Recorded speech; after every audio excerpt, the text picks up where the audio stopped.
Well, what's up, everybody? I am back with another movie review, and today I'll be covering the Pokemon live action movie, Detective Pikachu. One of my most anticipated movies of 2019. And boy, howdy, man, it lived up to everything I hoped for. But it was still some nervousness because video game movies has not been getting stellar accolades prior to it. But it wasn't until this and the first Sonic movie where they got the ball rolling with proper adaptations of video game movies. And sadly, to this day, we still haven't gotten any kind of sequel or another live action Pokemon movie by the same creators of Detective Pikachu. And it still kind of, you know, gets under my skin because we already got 3 Sonic films, all of which are very well done, and a new Super Mario movie that did very well. And very soon, we'll be getting a Legend of Zelda, I think, live action film within a year from now, I think. And I'm I'm part of me feels like they building up to like a Smash Brothers movie. I'm just saying. I don't know how they'll do it, but I'm just saying we already got like a Pikachu movie, we already got a Sonic movie, we already got a Super Mario movie, and then pretty soon we're getting a Zelda movie. I'm just half expecting a Smash Brothers film at some point. Uh, but in any case, I fingers crossed for another Pokemon live action movie because this one uh, is one of my favorite films of 2019. It did so well, and I just because Pokemon designs are just impeccable. They nailed it clearly because this Super Mario, it looks like from Zelda and as well as Sonic especially. They knew who their core audience was, and they respected the IP. And it's so rare you get this nowadays through Hollywood. I just want to point that out there off the bat. A lot of people are singing Sonic and Super Mario's praises, but I think they tend to forget about Detective Pikachu because that did exceptionally well too. Um, but in any case, I think I should make a TikTok video talking about Detective Pikachu because it's it's criminal that we don't have. You know, it should be like a third installment to the Detective Pikachu. Well, maybe not the Detective Pikachu itself, but just the Pokemon live action film franchise. We should have been on the third installment by this point, and it's crazy that we haven't. Anyway, before I continue, please leave a comment below. Smash that like button because YouTube, for some reason, is having some issues with the like button system. And definitely let me know what your guys' thoughts on Detective Pikachu movie. Anyway, this was directed by Rob Letterman, who ironically made Shark Tale and Monsters vs. Aliens. Neither of which I don't recall people liking all that well. But somehow he made this dope ass film. That's crazy. But hey, you can see in the reverse too, where it's like you see like a director making crazy good movies, but then all of a sudden, one of which is like an overall stinker. It's like you never tell. Not everybody bats 1,000, but boy howdy. We got Ryan Reynolds, whose voices Detective Pikachu. Excuse me. Uh, who people when this film was announced, people for some reason I didn't. To this day, I still don't understand why people were so gung ho about getting Danny DeVito to voice Detective Pikachu. Somebody put in like an audio clip of Danny DeVito from, I guess, Sunny Day in Philadelphia, as like Pikachu is mouth moving to try to capture what it might seem like coming out of this creature's voice, and to me, does not line up. Not to say that other than Ryan Reynolds, because I think Ryan Reynolds was pretty spot on for like the vocal performance for Pikachu here, but they could have gotten any. They could have got a decent amount of people, namely voice actors, especially. Well, technically, they did get like the people who voice a lot of these Pokemon, I imagine. But if you want to get an actual voice, you could have definitely hired an actual voice actor, uh, uh, whose primary job is voiceover. But that's just my take. Uh,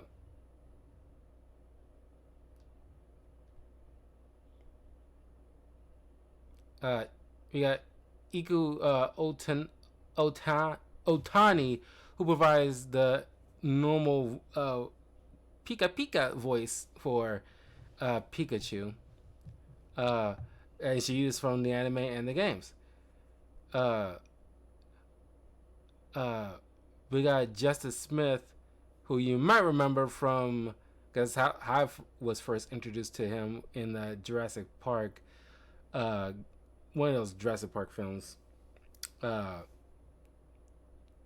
uh, I think it was the one after the Jurassic World, uh, as Tim Goodman.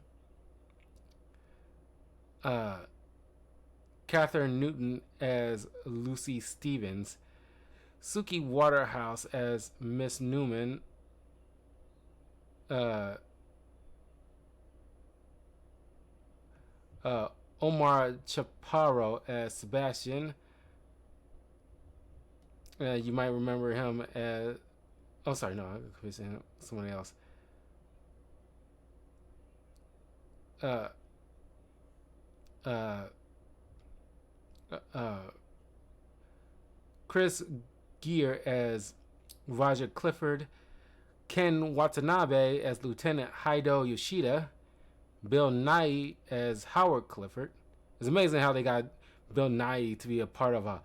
Because him talking about Pokemon and Mewtwo and all this other stuff, it just seems so weird coming from somebody who probably, not probably, definitely did not, watch any of the anime. I'm pretty sure you did a little bit for the research of this film, maybe, but I don't know. He just seems like, I don't know. It just seems kind of weird of a guy of his age at that time, you know, unironically talking about Mewtwo.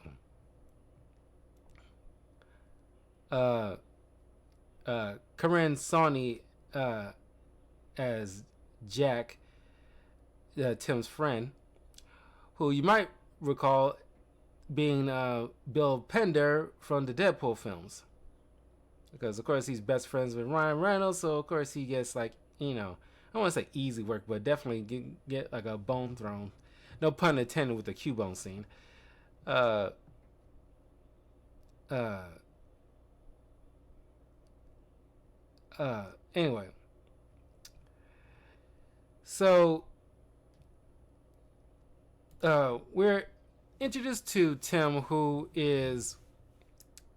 Oh, I gotta say, while bringing up, before I get on with the bulk of the story, I gotta say, Justice Smith's filmography so far, because the last film he was in, I'm pretty sure he's working on something right now, maybe, but the last film that he was in, that he was like the main star of, was uh, uh, the Secret Society of Magical Negroes. Did not do well at all. It tanked hard. And I'm not sure if I'm pretty sure he's done other great things in other films, but the ones that I've seen or tangentially was aware of, I gotta say, here in this film, he's pretty good. But the other stuff with like Jurassic Park, most of the stuff I've seen, he was just screaming like a little nerdy little twerp. Uh, very pansy type of guy, and uh, the Secret Society of Magical Negroes, he just comes across very like, I don't know. I want to say, I don't want to use the word soft, but it's just the whole entire thing is preachy. It's not really his fault. He's only doing what he's told, but it just comes across very preachy. It's like struggles of being like a biracial kid, and it's like, oh god, it's just like, I gotta say, so far as at least from what I've seen, this movie is the only thing he's been in that I thought he was really good. I'm pretty sure he's a pretty decent actor, but so far as I've witnessed, yeah, his batting average is not all that well. Anyway, we see Tim walking into a field with his friend who's trying to convince him to get a Pokemon partner because he he's the only one in their friend group that has not went out travel for as a trainer, and he still also doesn't have his own Pokemon partner, and he failed to capture a Cubone. By the way, I gotta say, the design look of the Pokeballs and how they work, done exceptionally well. These people behind the scenes did they freaking research, man. Golly, I love the look of those Pokeballs. They is like amazing. Cause of course they gotta be mechanical, but you don't want to look like too rigid. It gotta look smooth. Cause even down to the design of the Pokemon, it's just very spot on. And they try to bring like some real world physics to it, but don't want to be grounded. No, they don't, because this came out in 2019. I think the same year as the first Sonic movie.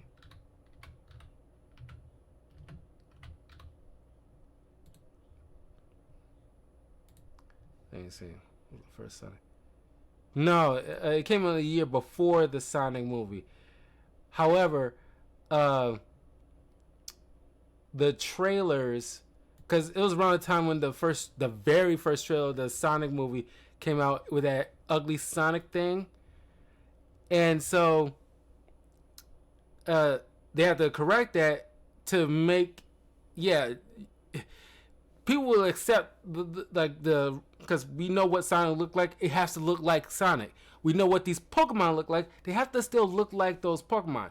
However, even though in the games, Sonic has like a smooth body, even though he's a hedgehog. The real world elements is the individual hairs is still part of his fur body, but it's still the design. It's the same thing what they did with the Pokemon, where it's like you see a Gyarados, where you actually see like a very scaly type of serpentine body or draconic kind of thing, or with Charizard with his scales, or Pikachu with his fur, and Jigglypuff is still like a kind of poofy fur. It's just the designs, they took their time. They obviously like took inspiration from real world animals and applied it, but they still need to look exactly what you saw in the anime. That's what the audience, especially the core audience, will gravitate to and be enthralled by. They did an impeccable job. Matter of fact, the world building also was very good. There's always like something behind the scenes that you have to watch at least quite a few times to point out. Like rewatching this after so long, there's like a market spot after the whole Apom situation as Pikachu and Tim is walking through. I didn't even realize there's like a Greninja just standing idly by with his assumed trainer as he's getting some kind of buying something at one of the kiosks. It's just like certain things that you gotta use some eagle eye vision or pause so you can see in every scene all the stuff that's going on behind the scenes. The world in the city is just so lived in and looks really good. So I gotta point that out off the bat with that and the Pokemon designs and the effort it took. I can't imagine the effort behind the scenes. Matter of fact, at some point, maybe I gotta look up and see like behind the scenes creation of Detective Pikachu because they took some serious effort and research. They even made sure that these Pokemon like look as authentic as possible. Well, it looking either too cartoony. I can't imagine the balancing act they have to do to make it not look too cartoony, but also don't want to make it grounded where it doesn't look like the Pokemon anymore. So, incredible job. I just want to point those out right off the gate.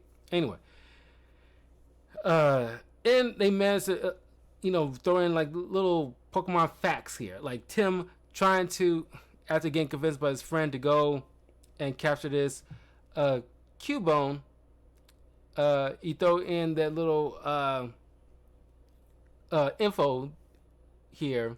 It would have been dope to actually pull out like a Pokedex or something like that, but he spit out a little bit of facts, like Cubone. Yeah, Cubone wears the skull of its dead mother. Yeah, if you don't follow Pokemon, you probably wouldn't have known that. Pokemon definitely has some dark sides to certain lore, like Gengar, a ghost type Pokemon. No, I'm confusing him with Gengar has this like little. If you look it up, he has some dark elements in his lore. But Drifloon, a ghost type Pokemon, steals kids away because kids see like a seemingly normal balloon and they try to take it. As soon as the Pokemon lets the kid grab on it, it steals the kid away. Very dark. But they also, these Pokemon are very freaking powerful if you don't, kind of watch it. But I love how lived in this feels. Anyway, Tim fails to capture the Cubone. On his way back into town, he gets a call about his father being seemingly some accident. So I love this. He goes to let's call him Ken Watanabe. And now you think about his actual character's name. He's just Ken Watanabe. He goes to Ken Watanabe's office, and he's looking at this like very. I love the design of this Snubbull because the Snubble's always got this grumpy face, and he's just like this mean mugging. It's like, do your Pokemon hates me? It's like, what, Snubbull? Well, Snubbull is actually pretty sweet, which you get to know. I was like, you just mean mugging area. It's like, it's just so freaking funny. I love the look of this Pokemon. It's just because it's like I'm pretty sure Snubbull and his evolution Grumble is a Johto region Pokemon. I think that was the first time we introduced to that Pokemon, and just the mean mugging Pokemon. It's so freaking funny. Just staring him down. It's like, stop looking at me. But at the same time, he's also a weird balance between like grumpy and cute. He's a cute grumpy Pokemon. And you just kind of still want to hug despite his like pouty face. Anyway, clearly Tim has some issues with his father, who was a Rhyme City police detective. Oh, and talking about real world looks, the look of the Lickitung that was on a train to Rhyme City, where his father was being a detective at, was like that's what like I think a lot of people expect what a Lickitung would look like in real life. Very, very, very good design, man. Probably gonna say that quite a bit. But he ends up going to Rhyme City, which is built by the obvious villain of the movie, but I don't think that was all too that much of a secret because you got Bill Nighy, mind you. But I think it's just like what's leading up to that reveal is what matters, especially going to this world, seeing everything around it, the interactions between the characters. I think that is what we came here for the most part. Uh, uh, but and here's the thing: Bill Nighy's character built Rhyme City because he wanted a place for Pokemon and people to live in peace without worrying about battling. They don't even have to live in their little Pokeballs. It's just live in harmony kind of thing. I'm not too uh, butthurt about that, but that's what I wanted because we only got like a little bit of Pokemon battling in here, which is pretty dope. But I wanted like a more of the movie to be about that. That's what I was hoping for, like a sequel to this, so we can actually get some legit Pokemon battling, gym battling, etc. But leading up to this movie, I was like kind of peed because I bet you they was worried about PETA. Because even though these are fake animals, PETA always, especially around that time, they was running amok with, you know, they do a fit over certain sayings that have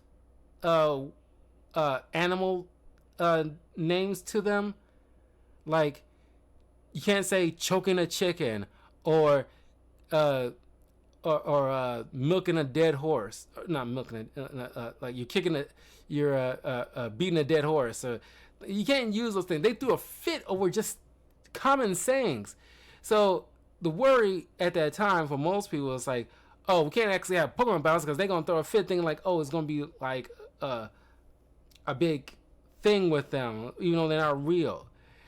It's the same thing how I probably felt.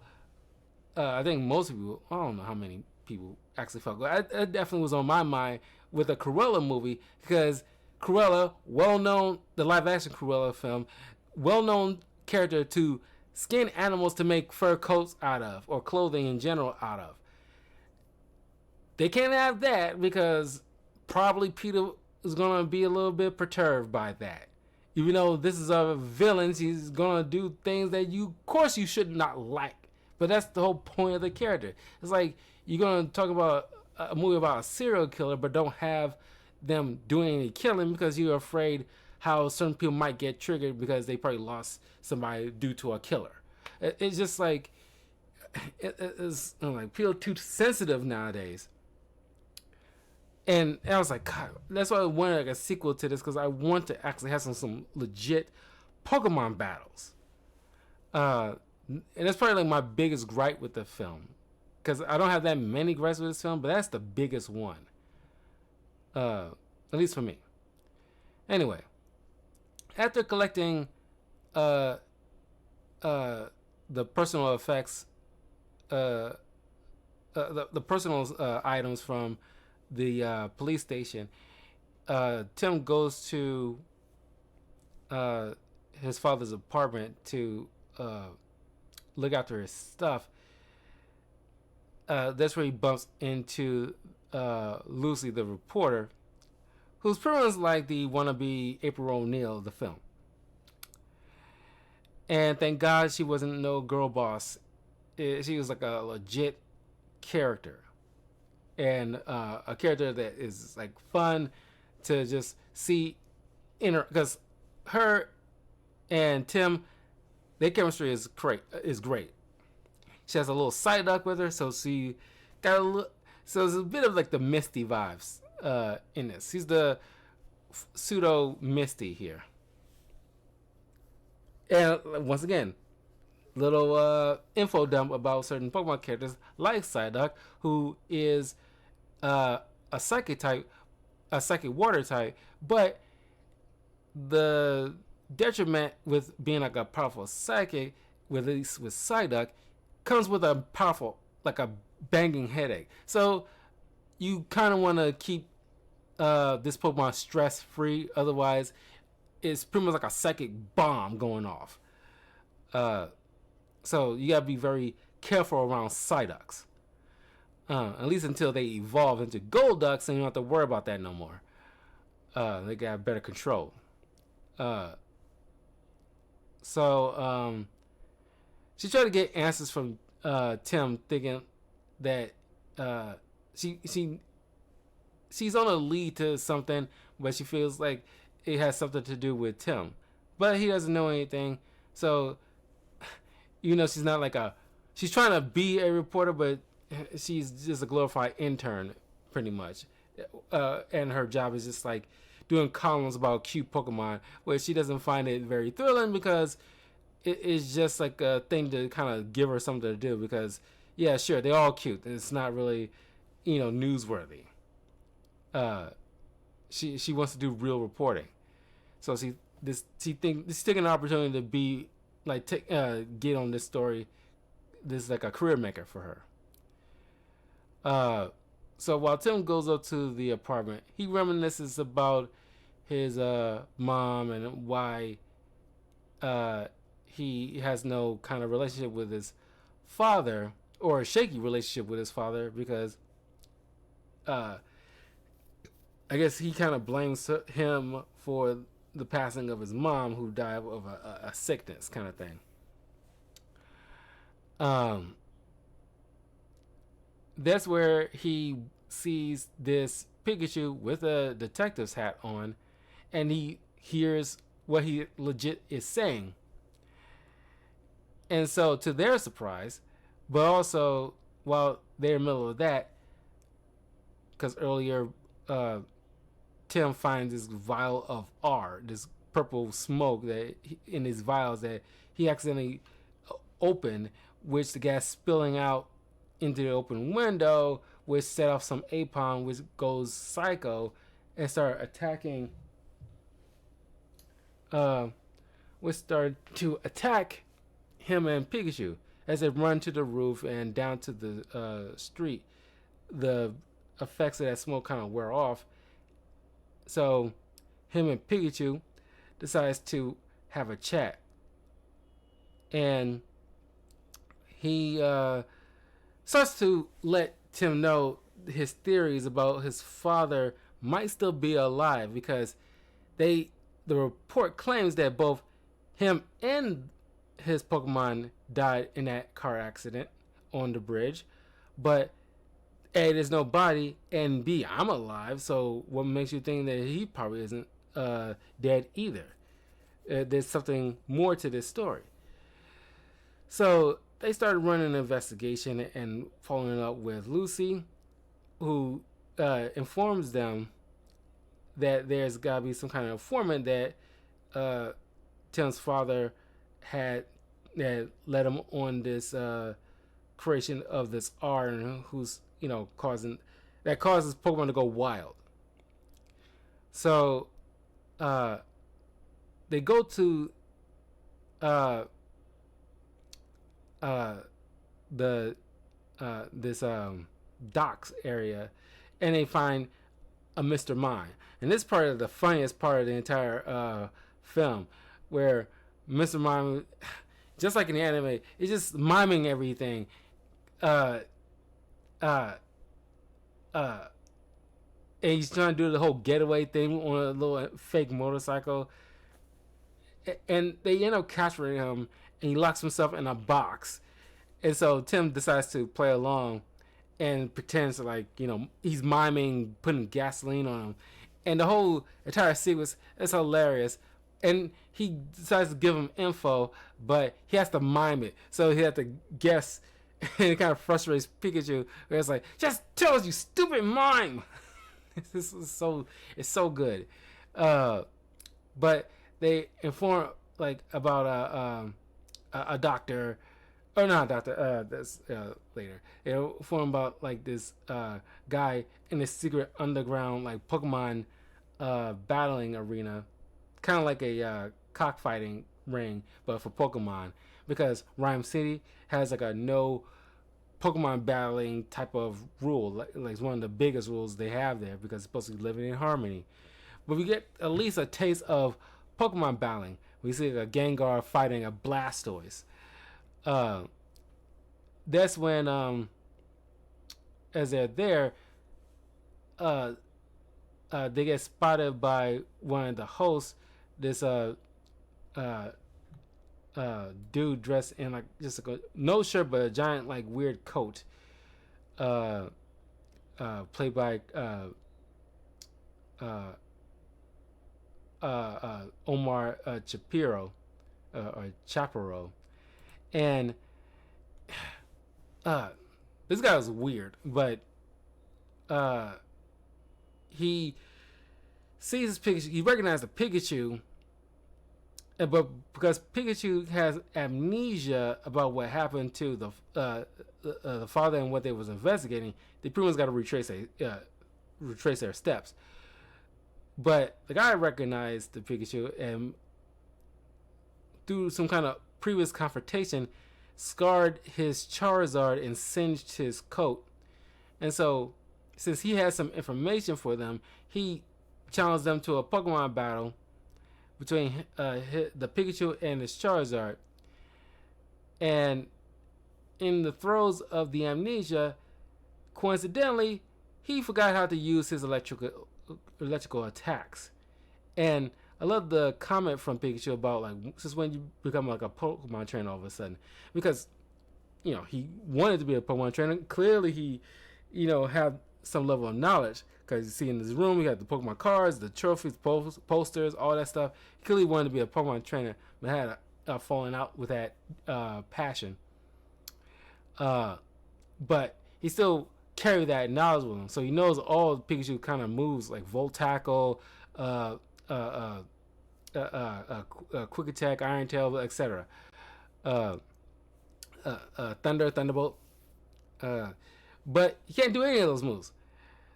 But thanks to their teamwork, they managed to take down the Charizard, who was going wild, but causes like uh, the Charizard's trainer to, because he had like the R. He's kind of like a drug dealer kind of thing. He got R vials in his coat, and it got smashed, and the gas starts pouring out of him, causing all the surrounding Pokemon to go a little wild. But Tim managed to get some information about some kind of doctor. Uh, uh, so as Charizard is coming back to normal, Pikachu just so happens at that moment tries to throw a Magikarp at Charizard to try to force it to evolve into Gyarados, because Gyarados has water attacks to easily take out a fire Pokemon like Charizard. However, when Charizard was already back to normal and not a threat anymore, that's when the Magikarp chooses to evolve, and now it just used, I'm assuming, Surf to push them all out there. Right when the Rhyme City police shows up, and they're taken to Ken Watanabe, who shows Tim holographic footage of the car accident. It's like, no, this is what happened. He clearly is dead. I didn't want to show you this, but you need some kind of closure. So this brings up older feelings that they have this little heart to heart with Tim has a little heart to heart with Pikachu, and Pikachu lets Tim know, like, look, your dad would love you. He'd be so proud of you. He really put on the drama in this moment, and the drama in this particular moment is well done, and it's not undercutted by a joke. They let this moment sit a little bit, which is I love it. because sometimes they need to let certain moments sit for a while. Then they get picked up by uh, one of the personal assistants of Bill Nye, who tells them that Tim's dad was working for him to search for Mewtwo, and he claims that no, like Mewtwo has something to do with the missing father. So they find Lucy, who let them know about the whole doctor situation. So it leads to this a facility that through her paperwork they end up tracking it down. It's kind of like an abandoned facility, and they go in and investigate. Uh, where you see like a bunch of captured Greninja and Torterras, and through other holographic means, the holographic use is pretty good. They see that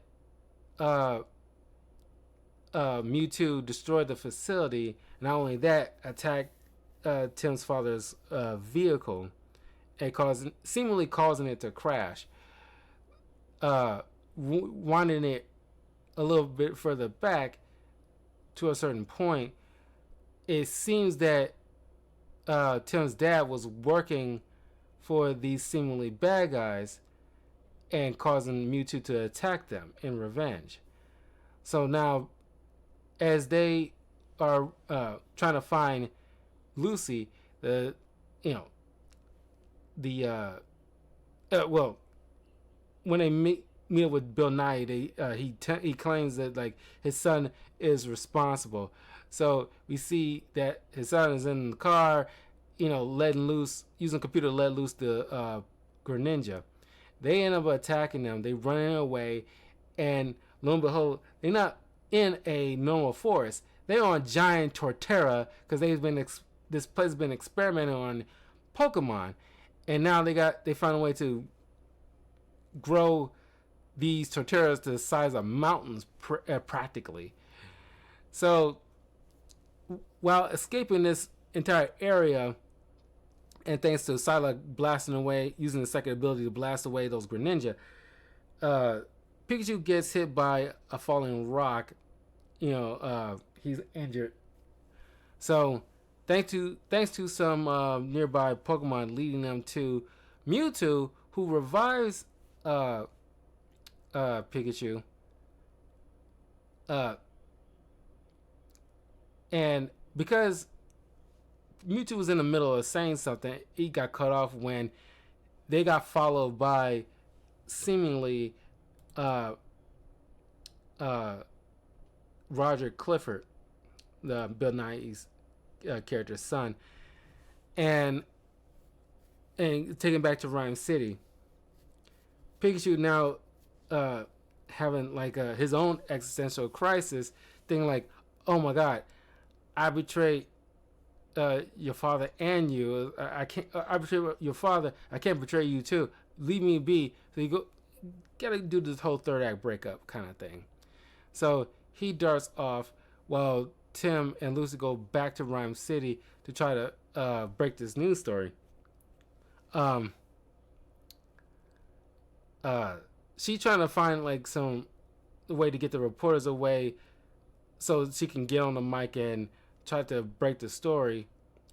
All the while, Tim goes to see Clifford Sr., where it is revealed he's the villain. He captured Mewtwo because since he's bound to his wheelchair, he views Pokemon a way to evolve humans using their natural Pokemon abilities.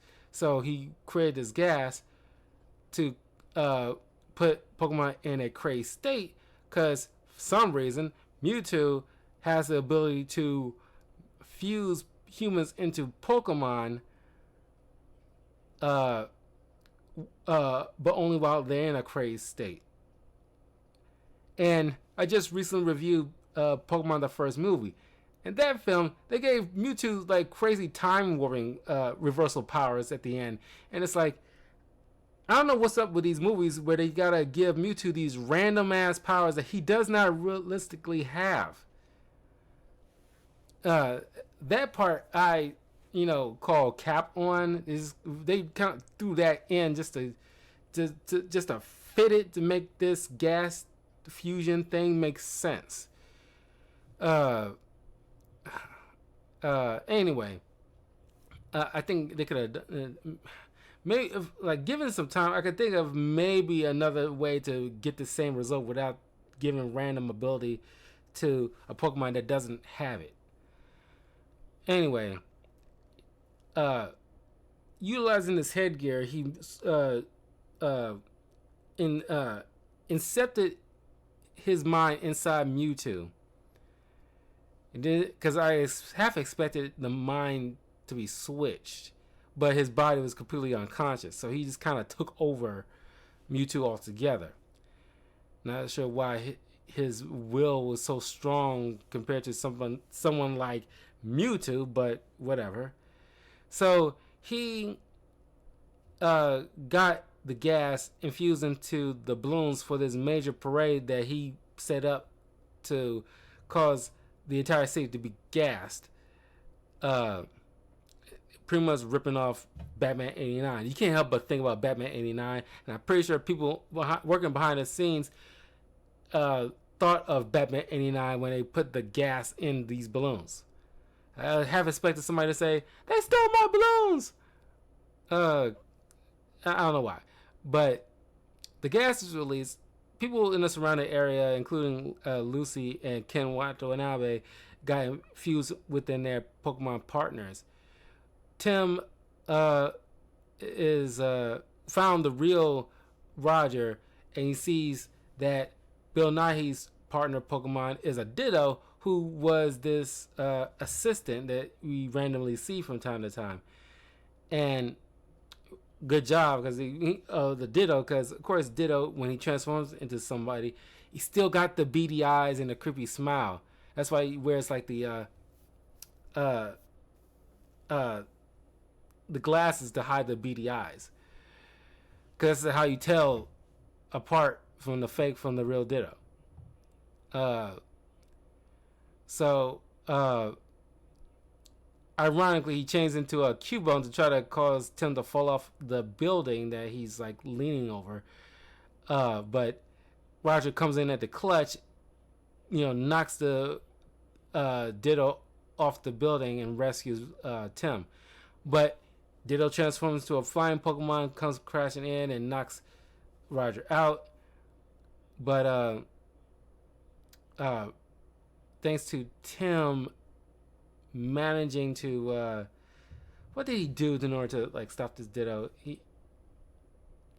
I'm planking on how he stopped the Ditto. Uh,